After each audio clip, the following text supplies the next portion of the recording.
I had probably the weirdest press box experience of my career. There you go, Metallica. I don't know what that means. I don't know if that's an old person thing. If someone knows what that means, tell me. Welcome back to the Rivalry Podcast. Jace, JP, Michigan, Ohio State, garbage-free college football podcast focused on the rivalry. It's sports talk without all the tangents from River Radio Ministries and presented by our friends at Elevated Integrity Construction. We have got a ton to get to from this college football weekend. First, we're going to break the ice with a little bit of wheel route. By the way, if you're not following on social media, had the chance to be down in Ann Arbor, or I guess up in Ann Arbor this past weekend for Michigan-USC. My boy JP here with a phenomenal job on the field as the photographer. Instagram, Twitter, rivalpod.com, and at rivalpod. And while you're at rivalpod.com, don't forget to get yourself a shirt. Michigan, Ohio State. Support the rivalry however you so choose. Yeah, just got some shirts actually ordered. They're on their way now, so we're about to be restocked a little bit. Perfect time to grab them. All right, team to keep an eye on. So this would be, interpret that how you will, but a surprising team this year that you feel like this team might be sneaky good. And also, if you're not watching and subscribing on YouTube right now, you can. It's the same handle as social at RivalPod. This is an easy one for me. I'm curious if we've got the same answer here. Illinois. Okay, we don't. For sure don't have. We're not even close. So Illinois goes into Lincoln in I don't know when the last top 25 undefeated Nebraska-Illinois matchup was, but this past Friday, some of the greatest football games happened this past Friday. Nebraska started off 3-0, I believe, for the first time since 2016, and Illinois, I want to say since 2011. It's been a bit, but they meet, and Illinois comes off with a really impressive overtime win. Road win. On the road against Nebraska. And so for me, it's Illinois. They're ranked, I believe, and I'm blanking, of course, as soon as I say that. I believe Illinois is ranked inside the top 20 now. They should. They were, I believe, 22, 24, somewhere in there. They were 24. Nebraska was 22. So they are at least somewhere in the realm of a top 20 football team, undefeated right now. I'm really interested in what this weekend looks like for them because they play Penn State. They've got Penn State at night in Happy Valley. Man. If Illinois... I'll put it this way, because again, I will be nervous for you. Well, I'm looking at this as a Michigan man. All right. So Michigan goes to Champaign in late October. I believe it's October 19th. So right off the bye week. Illinois, if they manage to beat Penn State in Happy Valley, not only will Illinois go into that Michigan game, very likely a 6-0 football team by the time they get there. Not only will they be ranked well within the top 15, but that's going to be a dangerous, dangerous team. Now, that's a tall task on Saturday to beat Penn State on the road at night. I'm not confident in that. But I am surprised, and I am extremely interested. I know Georgia, Alabama is the big matchup this weekend. Obviously, this doesn't hold a candle to that.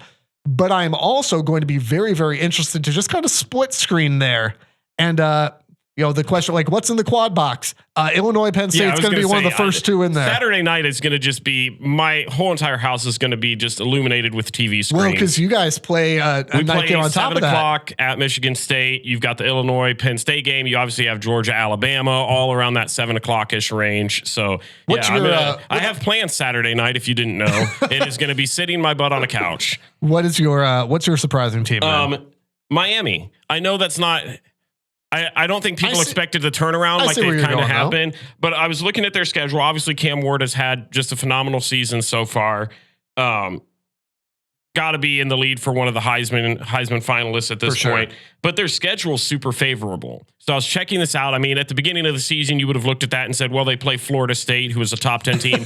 We've seen who Florida State is. They are who we thought they were. Except they're not. Except they're not.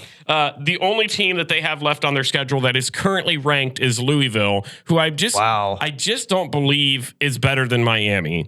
And so at this point, I look at that and I go, man, I don't know if they lose a game.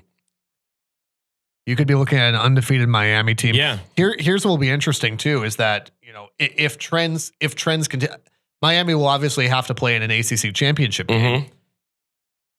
The ACC feels wide open. I guess you'd look at a team like, I don't know, Duke. Would Duke be in that conversation? I don't know. Yeah. With Clemson, I guess. Clemson would be my guess. Miami's, I guess what we're saying is Miami's real next test is going to be, Louisville if things continue as the way that they are. But also, I mean, they've got a path to an ACC championship game. I mean, that's the only ranked team as of now that they have on their schedule. So even if they were to drop that, that's still a one-loss team. That's good enough to probably get you into the playoffs if you win the ACC championship. The level to which they're good, not that they're good, but the level to which they're performing is impressive.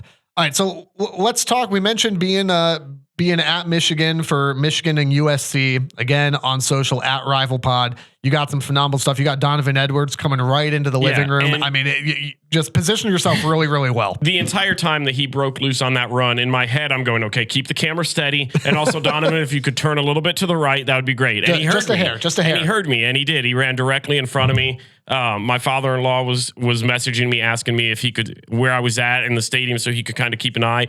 I knew where I was, so watching highlights again afterwards, I was able to point out where I was numerous times. You had texted me last night a picture where you see me with my phone out, just standing there as Don is running directly towards me.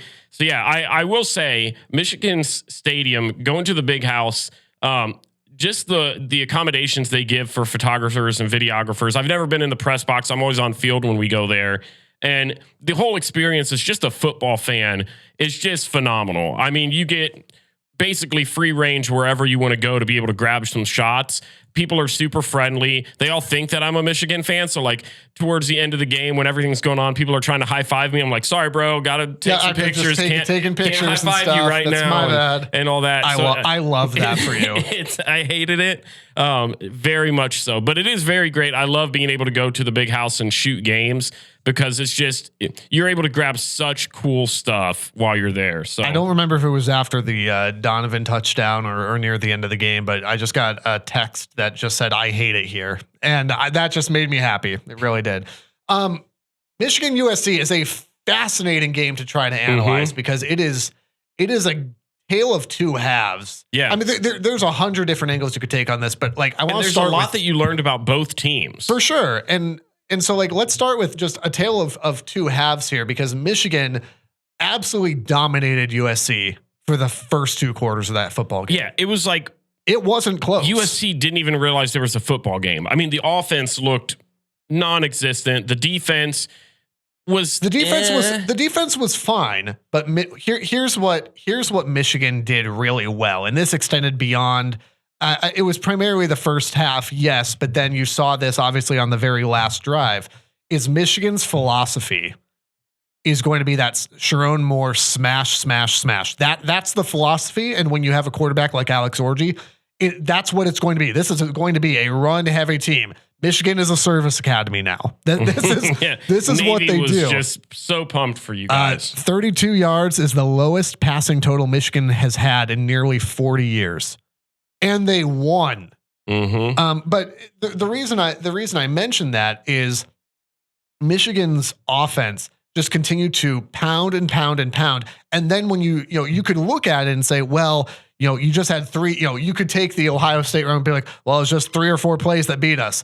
No, what beat you is that Michigan said, we are going to run the ball. And when you continue to do that again and again and again, that's where you have Kalel break one off, where Don breaks one off. That's where you have the massive run from Kalel at the end of the game. You create those explosive plays because you commit to the identity. That's been the big question for Michigan is, what is this team trying to be? We got an answer. And again, even if you're a fan, you don't have to even like the answer. This is what it's going to be. Will you throw for just 32 yards in the future? Probably not. You'll probably do a little bit more than that, but this is what you're going to expect. And I was really impressed, especially with the first half. The second half was just completely different story for Michigan. It's a combination of things. I think number one, Lincoln Riley's a really good football coach. I know that, he's kind of like Marcus Freeman in a lot of ways where I think he's a talented coach, but has he had the marquee win to hang his hat on? It's not on the resume. No, but he's still a really good football coach. Okay. And USC looked like a different football team in the second half. Miller Moss looked like a much better quarterback in the second half. He had more time. And we know he's a really strong quarterback. We said, okay, they're not to their offense coming into the game. They're not Texas level, but they remind you a lot of the way that offense operates. And you saw a lot of that, especially in the second half. Part of that is the adjustments from USC. Part of it is Michigan fans are understandably frustrated with Wink Martindale because I don't understand the schemes that he's throwing out there. And again, we've said on this podcast before, we've compared it to Andy Bernard in The Office when he was pretending to be a food critic. And he says, I think I could be a food critic. This muffin tastes bad. And there's more to it than that, but yes, technically, that's kind of how I am with X's and O's. Okay, if there are other podcasts you can go to for the schemes and the breakdown, whatever. If I can look at your defensive scheme and go, this muffin tastes bad, something should probably change. The case in point, the easiest one is USC has a touchdown where they've got two guys wide out to the right. Michigan's got two guys over their covering. One of those guys at the snap of the ball blitzes off the corner. Well, that's going to be a problem because now you've got a guy who just runs straight ahead, turns at the goal line and catches a touchdown pass. Nobody run him for 15 yards. I don't know if that's a blown assignment. I don't know if that's Wink saying, screw it, we're going to continue to blitz at 48%, but something shifted from the philosophy in the first half to the second half. Because I don't believe that it's just, all of a sudden Michigan is just not getting home quite as much. I don't buy that. Well, you saw that towards the end of the game. It was like the entire first half, Miller Moss had 0 seconds. I mean, being on the field, it was like if they went back for a pass, which they did a heck of a lot, that I don't totally understand. Attempts. I don't totally understand how, I guess, if your offensive line isn't holding up in the pass game, what makes you think any different in the run game? And the run game was but they go back 51 times. He completes 28 passes, throws 3 touchdowns and interception for 200 or 300. I don't remember the exact stat. He got his yards. But it was like almost every single time in that first half that he dropped back, a Michigan defender was there within a couple of seconds, and he was either forced to make a throw on the run, he was made to throw early. I mean, all over the place. Yeah. And then the second half they come out and they just move at ease. But then you get to the final couple of drives, which to Michigan's credit, they had to buckle down in. Yeah. And it was the same story as the first half. It was immediately the second Miller Moss dropped back. He was under pressure, having to make rapid decisions. And again, that was the strength of the entire first half. That's where, again, I simply don't know if that is a schematic shift or what, but it was night and day different, which tells me something changed besides all of a sudden USC got a better offensive line. They hydrated and had a banana at halftime. Like something else shifted there. I do believe that Josiah Stewart was off the field for the entirety of that opening second half drive, which makes no sense to me. And that comes back to the coaching thing. Well, and Will Johnson was also not there for a good portion of it as well. And shout out, by the way, because Kalel is going to get a ton of love, which he absolutely should. But Josiah Stewart living in Miller Moss's grill the entire game had everything that you just said had a massive impact on that game. That guy had himself a day, and it wasn't just him. Mason Graham was in there. Kenneth Grant was in defense. There. That is the Michigan defense. And you can look at it and you can go, well, you gave up X number of points or X number of yards. If you watched the game, that is the type of defense that Michigan expected to have. That's the type of defense that Michigan is going to have to continue to win games like this. The defense gave their offense enough opportunities, even when the offense was sputtering and squandered some opportunities. The defense gave the offense just enough opportunities to get the job done. That's how Michigan's going to have to succeed. So shout out to the Michigan defense. I know there was a lot of frustration with how some of that second half, particularly the third quarter, went. I think despite some of the adjustments and schemes they were being given, I think they played through some of those things, despite some of those things, had a really, really nice day. Yeah, I think you learned a lot about both teams through this game. I think you learned this is the Michigan team that I think everybody kind of expected coming into this season, where you expected a dominating defense, big plays on offense, consistent running game. I actually looked and I calculated this. So it was like, I took the touchdowns you guys had and then obviously the massive gain at the end that put you guys in position to win. It was a 53-yarder, a 41-yard touchdown, and then a 63-yard run. You guys if you just combine those 3 plays, it accounted for about half of your total yards. Yeah. And that's just what you're going to say. You've already talked about that part enough. This was what I think Michigan fans I think if I'm a Michigan guy, I'm excited about this performance, obviously because it was a huge win, but because now you finally look like the team I think you expected. Both running backs, even though I don't think Donovan should be the running back 1 still, he had a fine game. He averaged about 5 yards per carry. He had the massive touchdown run. He didn't do much after that. He did have a crucial fumble at the end, but I think it solidified Kalel Mullings can be the running back 1, which I think we all knew. It also proved what we said last week on the podcast, that Alex Orji should have been QB1 to start the year. The offense just looks differently. It flows better. Yep. Forget whatever his passing yards were. Nobody expected him to go out there and throw the ball. It was exactly what we said. It was going to be a lot of run plays. It was going to be a lot of who is Alex keeping the ball? Yep. Is he handing it off to Alex? A lot of hesitation. And that's what it was. And it was ground and pound until they broke. But then I also learned for USC that it was at that borderline where I go, okay, well, are they finally elite this year? And I learned they're not. They are the same USC that I always have thought they are. They are an above average team. They are not great yet. They haven't been great since the Matt Leinart, Reggie Bush era. They have just been a very good team. That's not to take away from Michigan and say this isn't a crucial win. It was a must win for the Michigan team to keep their season alive.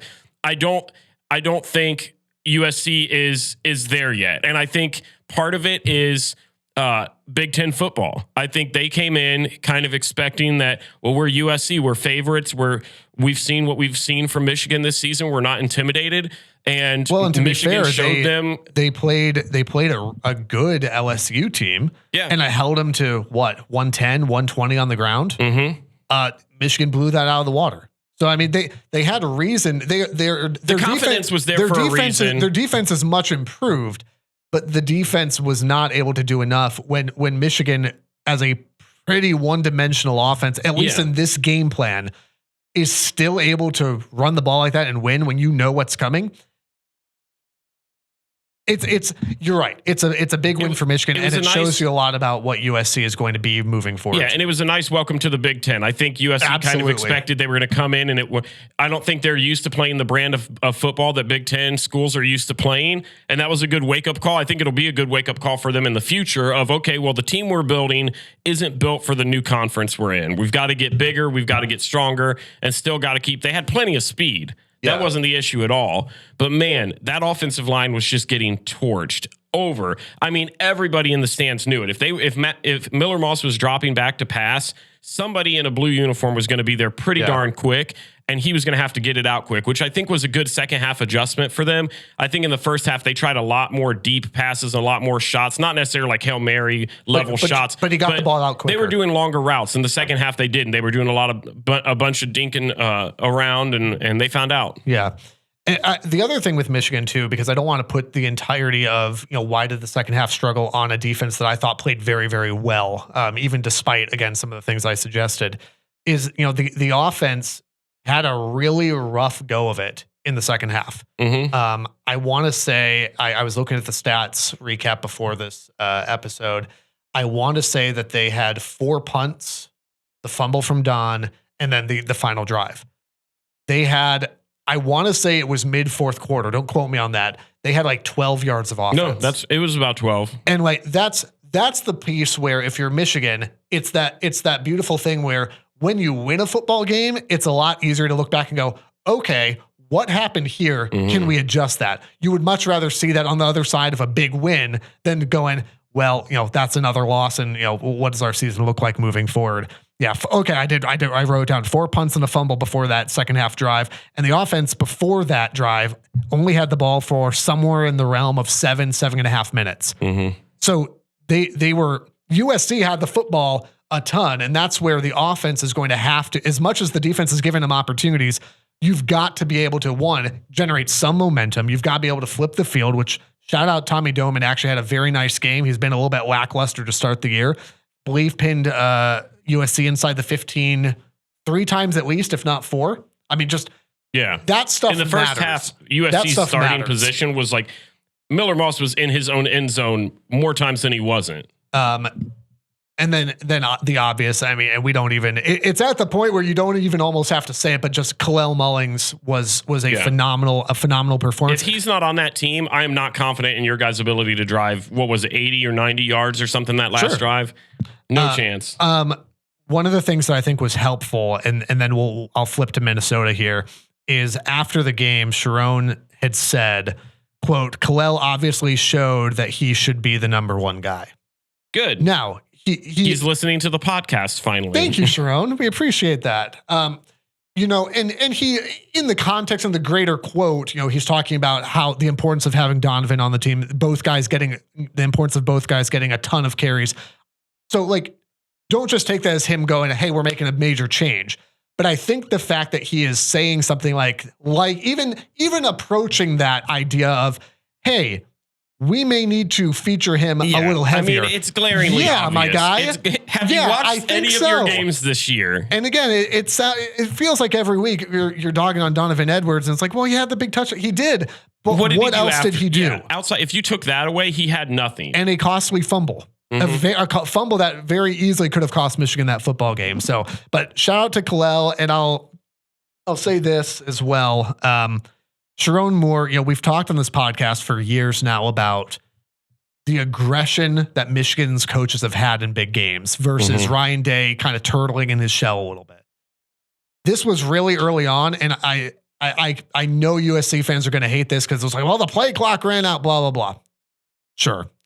There was also USC in the neutral zone that was not called. So, like, the officiating balanced itself out. Okay. Officiating is not why USC lost this game. It's because you can't tackle.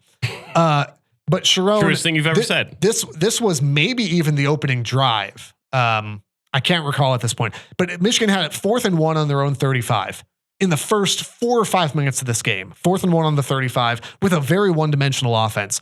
And Sherrone decided to go for it. And he got it. That's the type of aggression that even just long term outside of that game, I love the fact that he's looking at what he has and saying, I believe that we can still go and get that done, because that just shows me an aggression that Michigan has got to have if they're going to beat teams like USC, Oregon, Ohio State, which for the record, that's kind of the bigger picture here. Okay. As we move on to Minnesota, the whole thing from the beginning of the preseason was you've got to split Texas, USC, Oregon, Ohio State. If you lose this game, we said this on the pod last week, you lose this game, you're in trouble. You're in trouble, right? The fact that you won this game, it doesn't mean, well, now Michigan's contending for a national title. No, now they're at the top of the doesn't mean that. But what it means is that all your goals are still in front of you. The split you need to get into the playoffs, still in front of you. Of those 4 games, USC was the most winnable game for you guys. For sure, which is not encouraging also. No. I'll say that. No. And you allude to this as well, to do much of that, to get this win without Will Johnson for the majority of the second half, which, by the way, it looks like he's fine, is impressive. The other thing that is going to be kind of lost in all the just hype around everything else is Colston Loveland didn't play in this game. So you're, dare I say, with everything Kalel did, I'll put it this way, your number one receiving option in an offense that struggles to pass the ball. So you're already a fairly one-dimensional team. And now the one playmaker that really helps you not just be one-dimensional doesn't play in the game. And that's not a knock on Marlon Klein, who played very well, but it's not Colston Loveland. So the hope is that when you get Will Johnson for a full game, you get Colston Loveland healthy and back in rotation. And the hope also would be that Alex Orji, that's his first start. That's a man's first career start, that he gets more comfortable passing the ball. He gets more comfortable with the offense. He gets his top receiving option back. Those are all really positive signs for Michigan. And moving into Minnesota, then Michigan opens as just 10-point favorites here, which is kind of disrespectful. I think like, I get it. I get that. I get it. But also Minnesota just got beat 31-14 by Iowa. Well, and Minnesota lost to North Carolina, who just gave up 70 to James Madison. Yeah. So James Madison basically just beat Minnesota by 100. Yeah. So like a 10-point, didn't UNC do that without their quarterback also? It's baffling. All right. So Michigan by 1,000. Minnesota's got a decent defense, but Iowa they played who? They have like the 8th ranked total defense. And then Iowa, Tyler Johnson, I believe is their running back's name, ran for 3 touchdowns and just ran amok over those fools. And Michigan is going to do the exact same thing. Michigan's offensive line, I mean, we saw this, right? Michigan's offensive line, it has some question marks, but again, you're starting to see it gel a little bit more. Somebody noted that Evan Link, as much as we've ragged on him, is a better much as you've ragged on him with good reason, is a better run blocker than pass blocker. And so if you're going to say, hey, we're going to do heavy run game, this offensive line is capable of that. Obviously, Kalel and Don. I don't see Minnesota having a better rush defense than USC does. I just don't. No. And Minnesota definitely doesn't have anywhere close to the offense that USC does. This one should be fairly boring. I think it's going to be a fairly boring, low-scoring game. I don't see Minnesota having any sort of oomph. What do you have? 27-6.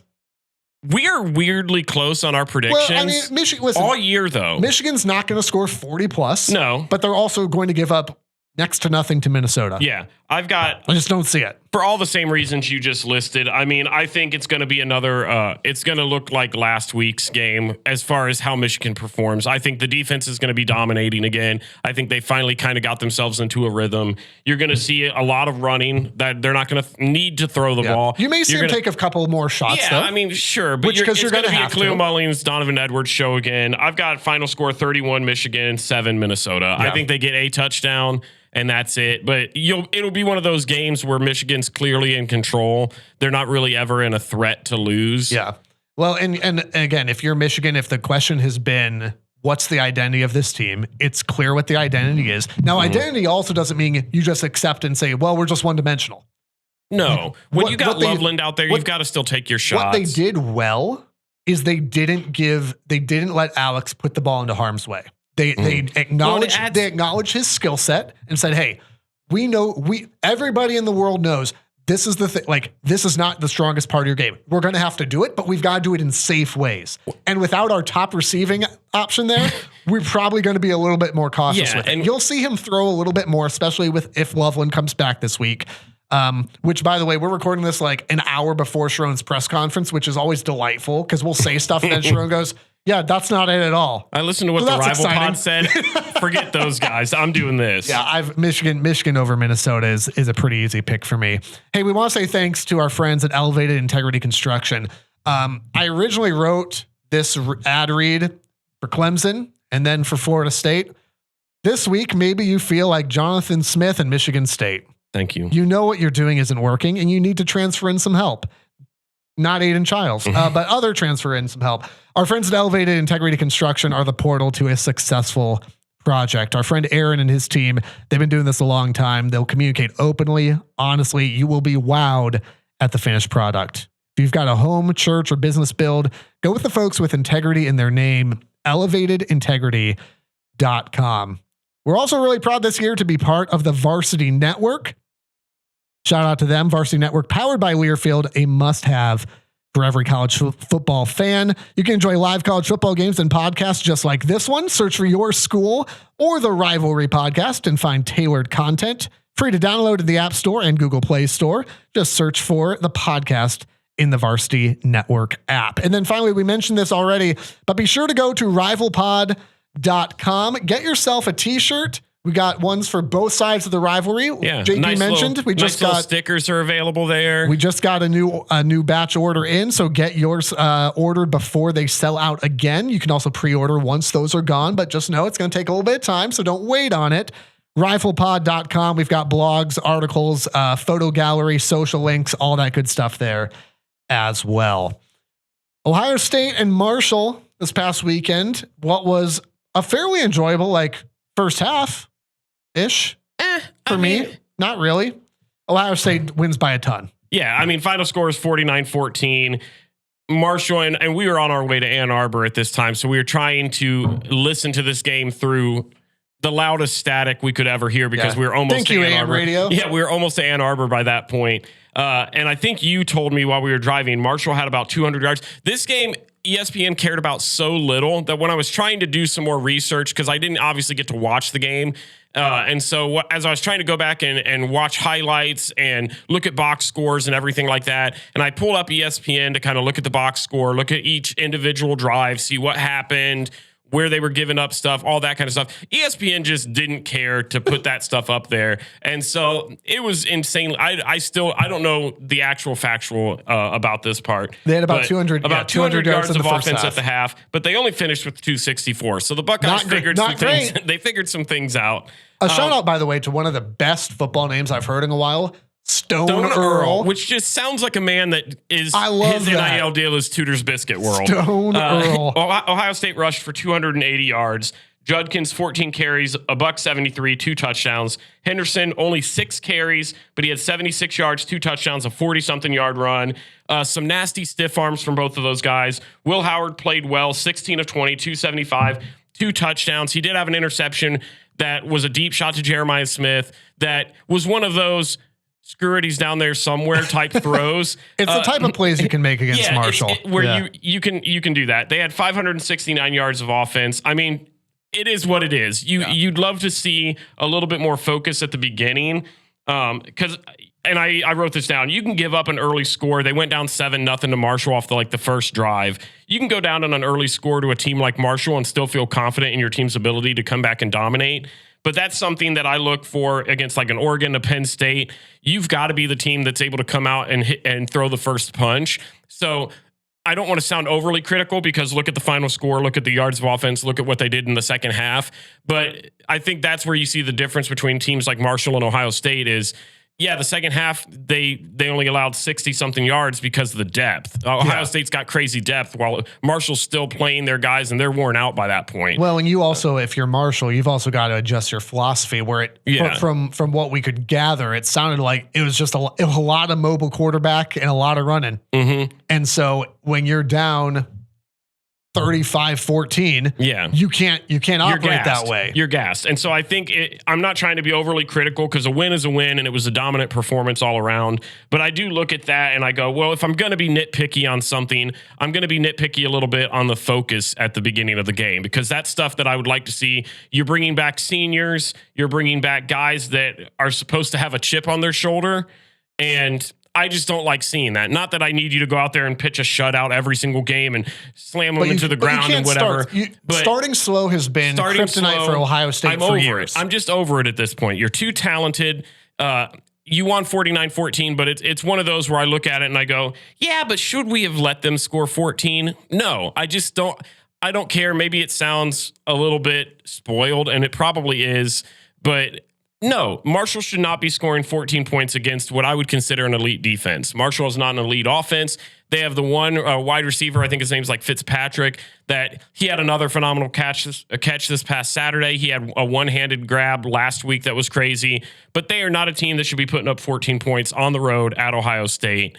And other than that, there's nothing to really be nitpicky about. The Ohio State don't get ejected for targeting challenge, level impossible. Yeah, 3 games in a row where the first game against Akron, they ended up not called. They reviewed it and decided not to. It was Igbenogson literally first play of the game, and they decided that he was still eligible. It wasn't called targeting, but it was reviewed for it. Then week number 2 against Western Michigan, you had Denzel Burke get taken out for it. And then now you have Caden Curry go in and just an atrociously stupid play. Like he did not need to do that. He did not need to. And what made me laugh so hard is that he does it and then immediately puts his hands over his face like, I can't believe I just did that. Bro, you were the one in control of that. You could have simply not. If it's not the consequences of my own actions. Myself, why would you do such a thing? Caden, he threw the ball 5 seconds ago, my guy. It's over. The play is done. It's little stuff like that. Man, I told you this, I think, on the way back from Ann Arbor, as we were kind of talking a little bit about Ohio State too, the good news here is that now it feels like there's actually stuff you can clean up. Like there are hey, discipline seems to be an issue. Mm-hmm. Okay, we can clean that up. Why are we giving up 200 yards of offense in the first half to Marshall? That's going to be something we can there's now actually stuff you can address in practice and people are talking about in the film room and stuff like that versus, well, that was pretty good, I guess. What now? And people are looking forward to the games against Oregon, against Penn State, Michigan, those type of games. And they're looking at this and we talked about it a little bit on the drive back about, well, you need to get these games in because you've got these tough road challenges. And I want to hit on that for just a little bit because I think where I stand on this, and I said this to you driving back from the game Saturday, you normally only feel that way when you don't have an experienced team. Yeah. Ohio State's bringing back a butt ton of guys, or they brought back a butt ton of guys that have that experience, that have played in those big games. A lot of this defense that was elite last year was at the Notre Dame game and played in that game where they came back. Yeah. Some of them played against Georgia in that semifinal game. They've played in the game against Michigan. They're used to those tough environments. So don't read into the hype. Don't buy into that. We'll see what the Buckeyes look like when they go to Oregon. They need to get a tough test.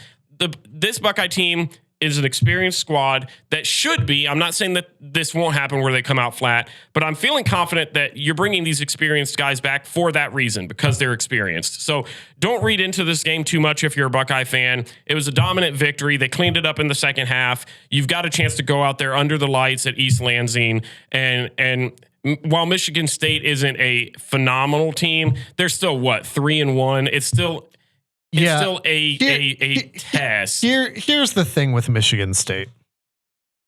They're not good. Michigan State squeaked past Florida Atlantic at home in the home opener, and then played a school named Prairie View A&M. So they accidentally beat FAU at home. They played Prairie View A&M, which is a real school. They did beat Maryland. They've kind of hung their hat on that. Okay. And then got beat by Boston College. Yeah. Which I will say, Boston College isn't a bad school this year. I'm pretty sure that Aidan Chiles threw 3 interceptions. Okay. I want to talk about him for a little bit, because I knew how to say his name. But then when I was reading it before we hit the podcast, I was second guessing myself. It's one of those moments. What were you trying to call him? Well, it's one of those moments where you look at a word and it just doesn't look like it was spelled right. And so I knew it was Chiles because I've said his name a million times. My friend Sneed is a huge Michigan State fan. Don't tell me. I second guessed and I thought, is it Chiles or is it Chili's? And then I got hungry because Chili's is delicious. Aidan Chiles is terrible. Chili's baby back ribs. I could go for some of those baby back ribs right now. Gosh. Aidan Chiles, now in my mind, I just want to call it Chili's. So you know what? Chili's. Until he earns the respect, Chili's he shall be.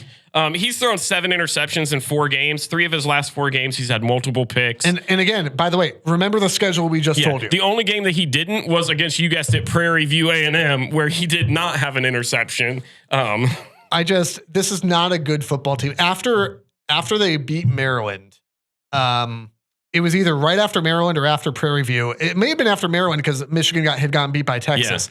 Yeah. The social media geniuses over at Michigan State were questioning whether or not they had a shot to beat Michigan. I'll let you in on a little preview of that game. No, you don't. No, you don't. Yeah, it's just this is a bad football team against Boston College. He had 3 interceptions. I'll give them this. They have. Here's what Michigan State can do. There is talent in that offense. Aidan Chiles does have talent. He just makes terrible decisions. Mm-hmm. What's his name? Is it Andrew Marsh? Nick Marsh? Marsh. Yeah, Marsh. Phenomenal. I believe he's a freshman, and forgive me, except don't, because I'm not really sorry that I don't know that much about Michigan State yet. Marsh is a really good receiver. So you're going to get tested deep. That's the sort of thing where if you're Ohio State, you go, okay, this is actually helpful to be in a game that we are not going to be in danger of losing, but we're going to get tested in a couple different areas. The Michigan State fans are going to buy into the fact that they're 3-1. They're not going to look at the fact that one of those is against an Amish school in the hills of wherever Prairie View A&M is at, where they rode in on their team bus was a horse-drawn carriage. Is this just because it has the name Prairie in it? Yeah, the only reason. Gosh. I still honestly don't even know where that school's located. It's in Texas. Is it really? I hate that I know that. I assumed because the school had A&M at the end of it, and it feels like only Texas schools ever have that. That feels right. And so I'm looking at this and I'm like, okay, well, the fan base is going to show up because they're 3-1 and it's a night game. So you're going into a hostile environment. It won't stay that way for long. The Buckeyes are going to absolutely cruise through this. Michigan went into a hostile environment last year and won 49-0. This defense is too good for Aidan Chiles to have as many turnovers as he has. Spot on. You can't do that. When you're as big of an underdog, which right now they're 25-point underdogs, which is a little bit disrespectful as well. I kind of love it, though. It's going to be worse. I got my final score 42-10. I think it'll be another same thing you've seen the past 2 weeks. I don't think Will Howard's going to have to do a lot. I think Quinshon Judkins, Travion Henderson is going to get the job done, and it'll just be kind of a slow ride throughout the rest of the game. Let me just tell you, because this should be obvious based on the name of this podcast. If you've listened to it for like more than 10 seconds, I hate this matchup because Michigan State, Ohio State is like, I can't say that. If the devil and the Taliban play each other, just say it. You've said it. Go. I have to cheer for Michigan State in this game. And I hate that I have to do that. But this is how it works every year. Notre Dame plays Ohio State. Okay, I guess it's Notre Dame. Alabama plays Ohio State. Roll Tide. You know, like that. That's how this is. Can we save that right there just for the future reference? But like somebody had asked on our YouTube, which subscribe at Rival Pod. But somebody had asked, like, hey, like, do I cheer for the Big Ten teams and stuff? Yeah. Like, is that cool? You can do what you want. I'm cheering for 4 things each week: Michigan, upsets, and whoever's playing Michigan State and Ohio State. Okay, like I would rather you come into the game 0-11. I don't want that. Well, it looks good if they come in undefeated. No, I don't care. I'm the same Lose way. every single game. I think I'm the same way. It's like whoever Michigan plays, I want Michigan to lose. But it is also sweet when you guys come in and are undefeated and we get to ruin the season, or you have a good record and we get a chance to do that. Like, it does add a little extra oomph to it, but I ain't gonna complain if you guys come in and have 0 wins. There's absolutely, like if let's say Michigan comes in this season and they're ranked 23rd, I don't know, Ohio State's ranked 2nd. Does that game feel different than years past where it's been 1v2, 2v3? Yeah, it feels different, but it doesn't matter anymore. Because it already matters at this level. So all I'm saying is I hate that I have to cheer for Michigan State in this game, but I will be cheering. I will be cheering for Michigan State. 38-17 Ohio State. That offense is not scoring 17 points. I think they've got, again, I don't think the offense is good, but I think they've got, it's that weird balance, right? Where there's talent, but then there's just stupidity. And that's what I feel like Michigan State has. They have a lot of that. I think there's a decent amount of talent. I also think there's a lot of stupidity. I think they'll manage 17. I don't think you're in danger of losing this game. That's all I got. Hit me up real quick with Rutgers to the Rose Bowl, because Rutgers continues to roll. Big win against Virginia Tech this past Saturday. By the way, if you're new to the podcast, your second team is Rutgers. God knows why. And so Rutgers the Rose Bowl is literally you just updating us. How likely is it that Rutgers makes the Rose Bowl? Because when that happens, we will drop everything and go. Oh, I will be there. I honestly, if I didn't have a bachelor party this Saturday, was really strongly debating going to Piscataway this Friday. Who do you guys even play? It is Washington, and it's Friday night under the lights. Ooh. And it's a huge game. Will Rogers going to be stepping into Piscataway to face off against the Scarlet Knights. They came off a big win against Virginia Tech. That was kind of the first one people had circled on their calendars as like, this will tell us what this team can be. Nobody had this game circled on their calendars. JP definitely did. I talked about it, I think, since the beginning of the season. You haven't stopped talking about that for sure. The fact that they were able to pull it out, and honestly, the score was a lot closer than what the game really was. Rutgers had a handful of chances in the end zone that they just didn't convert, which is very Rutgers-like. But we don't need the analysis. They were dominant. Right now, Rutgers to the Rose Bowl, I'm giving it a 4.5. 4.5. This is 4.5 stars. 4.5 Shianos. This is a team that realistically, I hate this. Realistically, especially if they pull off this win against Washington, which is not unlikely, because I don't know what Washington is. I'll be completely honest with you. I don't know what this team is. I'll tell you what. During next week's episode, I'll find out for you before Michigan goes there. The Scarlet Faithful in games like this always show up. They're always loud. It's always a more hostile environment. I'd love to see Rutgers win this game. If they win this game, you're potentially telling your kids about a 9-win Rutgers team. Okay, let's just cut it off right there. 9 wins. Speaking of stupid genius upset picks of the week.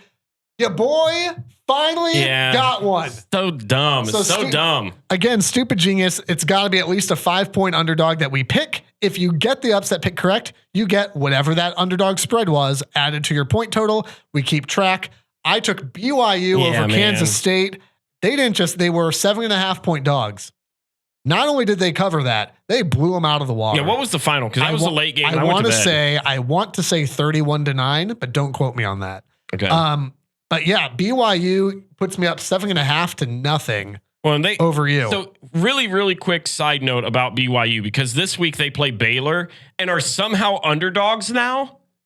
They are underdogs against Baylor. Don't underestimate the Mormons, gross, man. Gross. Run you over with their bikes. So Stupid Genius. Who did you pick for Stupid Genius last week? I don't even remember. I know you were wrong. I picked Georgia Tech over Louisville, I believe. Were you wrong? I was definitely wrong. Okay, cool. Georgia Tech was in the lead for a little bit, and I thought maybe I'd get it right. And then when I checked, it was like 35-17, something like that. Because it worked last week picking against them, I'm going back to Kansas State for my Stupid Genius upset pick. Oklahoma State opens as 5.5-point dogs against Kansas State. Okay. I really like Alan Bowman and the Cowboy offense. Used to live in Stillwater, pistols firing, pew pew. Give me the cow. That's gonna make a lot of my friends back in Stillwater happy. Give me the Cowboys in this one. 5.5-point underdogs against Kansas State. I think a loss like that really takes it out of a team like Kansas State. That's not you. I don't buy that they're used to overcoming adversity. I think Oklahoma State's got this. My Stupid Genius pick is going to be not a surprise to anybody because I just don't respect this team at all. I have number 15 Louisville over number 16 Notre Dame. Notre Dame is 5-point favorites as of now. I forgot that they played this week. Notre Dame is just not it. I don't see it. Well, is Louisville it? Also, no. I don't think so, but I think more so than what I've seen from Notre Dame. I'd love to see it. I'd love to see Notre Dame drop another game because then we can stop talking about, the Cade McNamara. Well, what if we went out, huh? Yeah, gross. We don't have to worry about that. See Notre Dame, not because I'm afraid of them at all, but because what a waste of a good game that we would be seeing. One more thing that I want to throw in there. I meant to mention this back at Michigan. I had probably, I apologize for just tacking this on the end here because I really intend to mention this. I had probably the weirdest press box experience of my career. Okay, this is season 6 of doing the rivalry, but I've also done just back in that done a ton of like college play-by-play stuff. This is by far the weirdest press box experience I've ever had.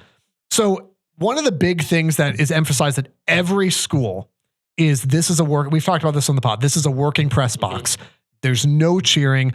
Now, granted, you'll get guys, and I'll do it too. It's like me, I'm guys. you'll get folks that like let's go, like just kind of to yourself, or fist bump somebody around you, whatever. So the Michigan's been dominating USC. USC in the second half starts to get a little momentum, and there's these guys back behind me, like kind of I guess over my left shoulder. It doesn't really matter, but in the row behind me, because I matter and I'm in the front row now. Who anytime USC does something good, full lungs. There it is. Everyone's just like kind of turning and looking like, are you serious right now? It was not like, one time. It was like multiple times in a row. Reaching obnoxious level. People starting to kind of chatter. I even kind of, just to nobody in particular, was like, my guy, like, this is not how you handle yourself. Especially, number one, we're all professionals. Number two, especially as a road team, like, handle yourself even like a little bit more dignified than that. So somehow along the way, they somehow get into the front row down to my right now. Don't know how that happened. They decided, I guess, hey, there's a seat. We can just sit wherever because we're making up our own rules now. So this has been going on, right? USC then, after the Donovan Edwards fumble, so things have gone kind of off the rails for Michigan all of a sudden, all right? So put that in your head. So they're already kind of being a bit obnoxious. Fumble happens. USC gets to 3rd and long, converts for a touchdown, take the first lead of the game. And these guys, I still don't know what this means. Full volume. Touchdown in the end zone. USC takes the lead late. Michigan sputtering. There you go, Metallica. I don't know what that means. I don't know if that's an old person thing. If someone knows what that means, tell me. I don't care, but I'm curious now. Just like full volume. And you could tell like the press box then starts getting a little chippy. Like there's a guy now in the row above them talking about 25 years since you were relevant, USC. Like, I'm like, are we about to have it out in the press box? Are media members about to throw hands? Phenomenally, when Kalel Mullings rips off the 60 whatever yard run to put him in position, somebody may have offered up, there you go, Metallica. And was it you? Somebody may have. Michigan punches it in, and I look down to my right, and those guys are gone. Just straight to the elevators. Gone so soon. So vocal. Disappeared into the night. I wish them well. That was the weirdest thing I've ever experienced in the press. I've never experienced you've seen a visitor be that like it's one thing to do it to yourself, but to be that vocal that you're causing a disturbance for other people around you. You know how I am. That's insane. You have been next to me when we were at Penn State right before the game where I called a Cade Stover game, and he had just an enormous day. Yeah. And even I was able to keep it under control as best as I could. There's even something to be said for, hey, I'm going to kind of step back here and punch the air or something. Which you're not yelling, Cade Stover. Like, that's the equivalent of what was happening here. Like, what are you doing? I will for sure stand up and I will do some fist pumping. But man. Yeah, super wild. And to be honest, maybe it was the fish. Okay. A bold move. As amazing, and we are so grateful for everything Michigan does, for letting us be part of that. The fish tacos on a 90-degree day was a bold choice, Cotton. A bold choice, and maybe that's all it was. They said, "Hey, we're missing Southern California. Could go for some tacos." Didn't sit well. Led them to just blurt out ridiculous things about USC. And then do that. And maybe they weren't heading for the elevators. Maybe they were heading elsewhere because they needed to. I don't know. Either way, Michigan gets a big win. Hey, be sure to subscribe to the Rivalry Podcast on the Varsity Network app or wherever you're listening right now. On Instagram, on Twitter, on YouTube at RivalPod. And be sure to check out the articles this week. I may have a few thousand words to say about what happened on Saturday. Page manifesto here or there. At rivalpod.com. And thanks for supporting the podcast. The Rivalry is a production of River Radio Ministries. Want live updates from the show? Follow us on Twitter and Instagram at RivalPod. To learn how to support the show, shop our merch, and read our blogs, visit rivalpod.com. Make sure to follow us wherever you're listening now. And if you like what you're hearing, tell a friend so they can listen too.